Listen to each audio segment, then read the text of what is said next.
اللہ تبارک و تعالیٰ نے اس آیت کے ذریعے مسلمانوں کو ایک بڑا بہترین پیغام دیا ہے۔ اگر اس میں غور کرو تو یا ایھا الذین آمنوا استعینوا بالصبر والصلاۃ ان اللہ مع الصابرین، اے ایمان والو صبر حاصل کرو نماز کے ذریعے سے، بے شک اللہ صبر کرنے والوں کے ساتھ ہے۔ اس میں کہا جا رہا ہے کہ تم ایمان والے ہو تو تم پر آزمائشیں آئیں گی، تم پر تکلیفیں آئیں گی، تم پر مصیبتیں آئیں گی، تمہارے خلاف لوگ سازشیں کریں گے، تمہیں ستانے کی کوشش کریں گے،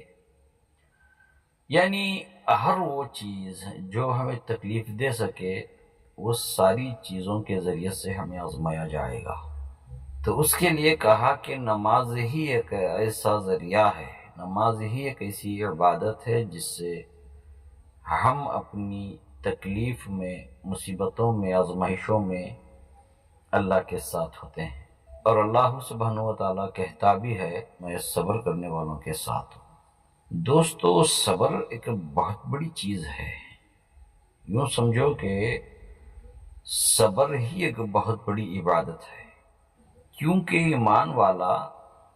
کسی بھی نظریے سے دیکھا جائے تو وہ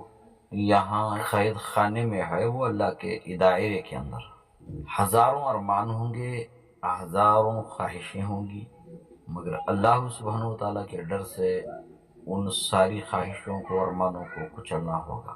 دوسرا یہ ہے حق پر ہونے کے بعد بھی اس کو ستایا جائے گا، تو تکلیفیں دی جائیں گی چاہے وہ کسی بھی شکل میں ہو۔ تو یہ سب کچھ ایمان والوں کے ساتھ ہوگا۔ ایسا نہیں ہے کہ آپ نے عبادت کی، آپ نے دعاؤں کو کیا، فوراً حالات بدل جائیں، ایسا نہیں ہو سکتا، کیونکہ ایک حدیث پاک کے اندر آیا ہے، رسول اکرم صلی اللہ علیہ وسلم فرماتے ہیں کہ یہ دنیا مومن کے لیے قید خانے کی طرح ہے اور کافروں کے لیے جنت ہے۔ اس کا مطلب یہ ہے کہ ایمان والے کے لیے یہ دنیا قید خانہ ہے، جہاں اپنے ارمانوں کو کچل کر آزمائشوں کے مطابق زندگی گزارنی ہوگی، تو وہ اس کے لیے قید ہے۔ اور کافروں کے لیے جنت اس لیے ہے کہ انہوں نے اپنے اوپر کوئی ذمہ داری نہیں لی کہ یہ ہمارے لیے حلال ہے، یہ ہمارے لیے حرام ہے، بس جب تک زندہ رہیں تب تک منمانی کرو، جو جی میں آئے وہ کرو، اس مرنے کے بعد کچھ نہیں۔ یہ ان کا عقیدہ ہے۔ جو ایمان والے ہیں ان کو اللہ کہتا ہے کہ تم صبر کرو۔ صبر ایک روزے کی طرح، جیسے کہ انسان روزہ رکھتا ہے اور روزے کی حالت میں اس کو بھوک، پیاس اور دیگر اور کوئی حاجات، ضروریات پیش آتی ہیں جس کا کرنا روزے کی حالت میں اس کے لیے ممنوع ہے، تو وہ روزے کی حالت میں اپنی ساری خواہشات کو، اپنی بھوک پیاس کو مارتا ہے، کیونکہ اس کو روزہ پورا کرنا ہے، اللہ کے حکم کو پورا کرنا ہے۔ موت تک آزمائشوں کے گھیرے میں ہے۔ اب جیسے روزہ کھلنے کے وقت پر خوشی محسوس ہوتی ہے، ویسے ہی ایک مومن کا جب انتقال کا وقت قریب آتا ہے تو اس کے لیے ایک خوشی یہ ہوتی ہے کہ جن نعمتوں کا اللہ سبحانہ و تعالیٰ نے وعدہ کیا تھا اب وہ چیزیں اس کو ملنے والی ہیں،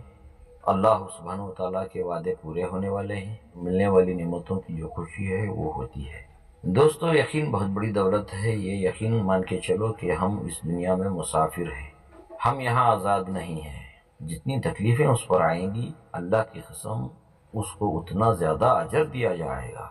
بس ہر ایک اپنے انجام تک پہنچ کر رہیں گے، یہ اللہ کا وعدہ ہے۔ جلد بازی میں آ کر کوئی ایسا قدم نہ اٹھائیں جس سے دنیا بھی خطرے میں پڑ جائے یا آخرت بھی خطرے میں پڑ جائے۔